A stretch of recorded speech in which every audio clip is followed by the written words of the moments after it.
Assalamualaikum warahmatullahi wabarakatuh. Jumpa lagi dengan saya Bang Jarani. Di video kali ini saya akan berbagi sedikit tentang caranya kita memaksimalkan iklan-iklan di situs kita ya. Maksudnya gini, untuk kita yang main YouTube dan sudah bergabung atau monetisasi channel YouTube kita kan berharap ada iklan muncul di setiap video-video kita yang kita upload ya. Tapi di sini masih banyak sekali kawan kita itu yang sudah dimonetisasi, tetapi iklan yang muncul di video kita itu tidak stabil atau bahkan tidak sama sekali muncul iklan ya. Padahal untuk monetisasi sudah diaktifkan. Dan ada juga yang sudah menerima pembayaran, tapi untuk kedepannya kok untuk iklan itu tidak mau nongol lagi di situs kita atau di video kita. Jadi di sini kita benar-benar harus pahami dan kita setting ya. Karena kita sebagai content creator, pendapatan yang kita dapat itu kan dari iklan. Dan misalkan iklan tidak mau muncul di video kita, nah kita kan rugi. Jadi di sini ini yang perlu kalian pahami ya, bahwa pihak pengiklan itu akan masuk di situs kita tergantung situs kita atau video kita ya. Video kita itu cocok untuk para pengiklan atau tidak. Jadi di sini kita nggak bisa main asal hanya untuk mengejar viewer, subscriber. Ya meskipun channel kita besar, kalau kita tidak pahami di situ percuma kita mendapatkan viewer banyak, tetapi iklan nggak mau muncul. Di sini untuk langkah-langkahnya dan kita untuk penjelasannya. Di sini langsung saya bukakan ya.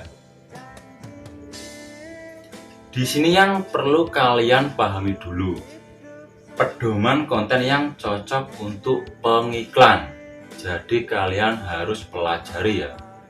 Jangan kalian abaikan hal sepele ini. Karena apa? Banyak kawan-kawan kita itu yang sudah dimonetisasi tetapi iklan tidak mau muncul. Itu percuma. Jadi di sini ini kita juga harus pahami ya, atau teliti di bagian thumbnail, judul, deskripsi, dan isi video. Itu sangat penting sekali ya untuk kita yang memonetisasi video-video kita di YouTube.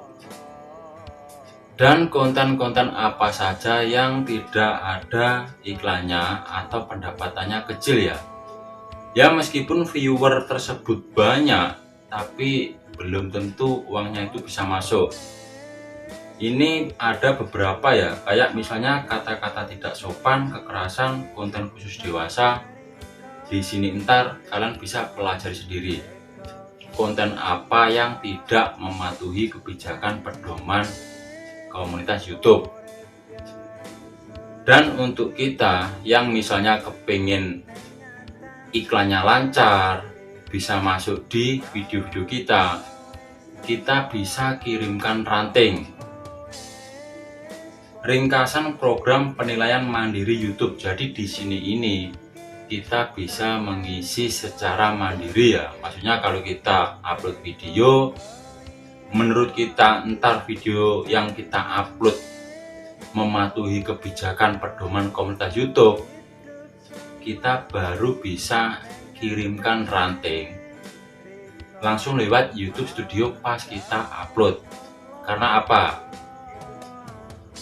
Ntar kita mengirimkan ranting di setiap video-video terbaru kita ya.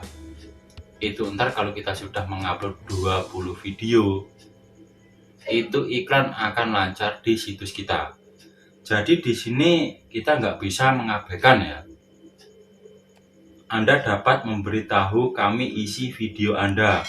Sistem otomatis kami kemudian akan memeriksa dan membuat keputusan. Jadi di sini kita itu mencolek ya. Maksudnya kita mengirimkan ranting tujuannya apa? Tujuannya sistem ini untuk sistem pengiklan itu biar bisa cepat meninjau konten kita itu layak enggak dimasuki iklan. Ya kalau konten kita tidak layak, pihak pengiklan ngapain mau masuk gitu loh. Jadi logikanya kalau kita main YouTube, kita mending turuti aja apa yang diminta oleh pihak YouTube dan pihak pengiklan. Jadi kita nggak bisa ngawur, ibaratnya terserah saya. Lawang yang punya platform itu kan YouTube, bukan kita gitu loh. YouTube itu perusahaan besar, jadi kita harus turuti aja peraturan yang ada di dalamnya ini. Jadi kita nggak boleh sak penak udeli dewe gitu loh. Di sini saja ya, di sesi chat ini ya. Jika kamu memiliki akses ke penilaian mandiri, kami akan meminta kamu untuk memberikan sendiri ranting pada video kamu berdasarkan pedoman konten yang cocok untuk pengiklan. Meskipun kita pergi di pusat bantuan YouTube, ntar tanggapannya akan seperti itu ya. Misalnya kita mengeluh kenapa kok video saya sudah saya aktifkan monetisasinya tetapi iklan nggak mau muncul. Itu kesalahannya bukan di YouTube-nya, tapi di kitanya sendiri gitu loh. Karena kita sering mengabaikan ya.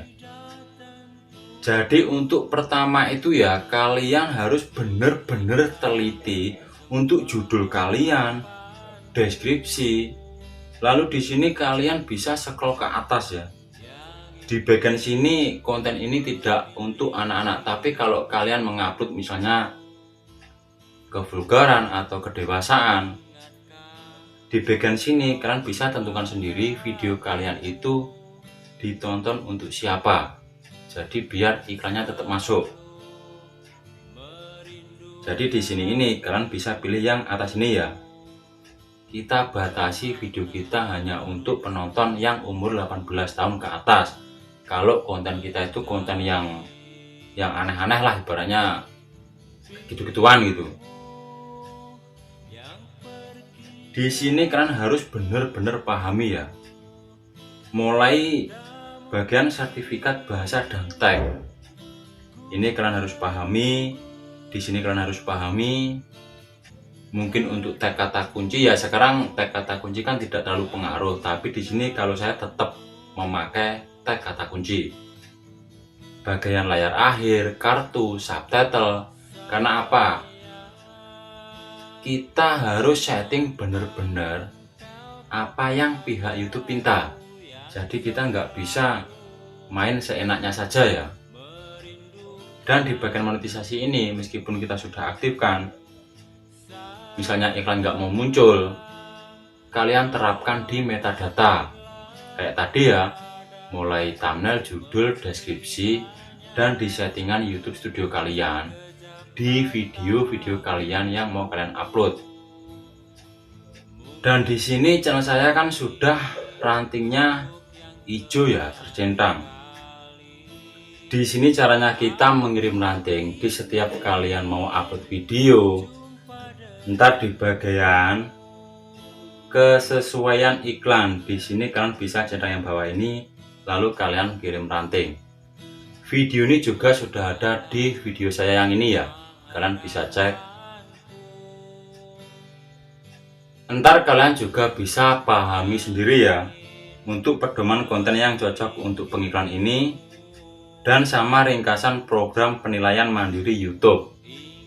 Linknya ini ntar saya taruh di deskripsi video ini, kalian bisa pelajari sendiri.